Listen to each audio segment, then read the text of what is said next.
রাহুল নামে এক সাধারণ মানুষ একদিন হঠাৎ একটা অদ্ভুত সুপার পাওয়ার পেয়ে গেল। সে যে কোনো জিনিসের দিকে তাকালেই তার আসল দাম দেখতে পায়।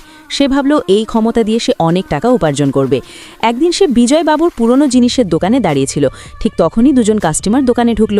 একজন ধনী মহিলা, নাম তার নীলা সেন, আর তার সঙ্গে ছিল একজন তথাকথিত বিশেষজ্ঞ অমিত। রাহুল অবাক হয়ে দেখল নীলার মাথার ওপরে $1.3 বিলিয়ন লেখা ভাসছে, মানে তার সম্পদের পরিমাণ এতটাই।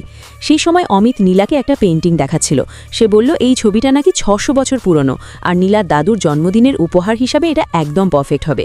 কিন্তু রাহুল ছবিটার দিকে তাকিয়ে দেখল এর আসল দাম মাত্র $250। সে বুঝে গেল ছবিটা নকল। রাহুল সত্যিটা বলতেই সবাই চমকে উঠল। বিজয়বাবু ভয় পেলেন যদি এভাবে রাহুল তার ব্যবসা নষ্ট করে দেয়, তাই তিনি তাড়াতাড়ি বললেন রাহুল কিছুই বোঝে না। অমিত ধরা পড়ে যাওয়ার ভয়ে রেগে গিয়ে রাহুলকে দোকান থেকে বেরিয়ে যেতে বলল, কিন্তু নীলা থামালেন। তিনি বললেন যদি রাহুল তার কথা প্রমাণ করতে পারে তাহলে তিনি তাকে টাকা উপার্জনের সুযোগ দেবেন। অমিত অনিচ্ছায় ছবিটা রাহুলের হাতে দিল। হঠাৎই রাহুল ছবিটা মাঝখান থেকে ছিঁড়ে ফেলল।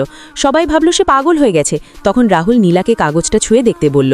সে বুঝিয়ে দিল এই ধরনের কাগজ আধুনিক যুগের, 600 বছর আগের নয়। স্পষ্ট হয়ে গেল ছবিটা নকল। নীলার রাগে অমিতকে প্রশ্ন করলেন, কিন্তু অমিত কোনো জবাব দিতে পারল না।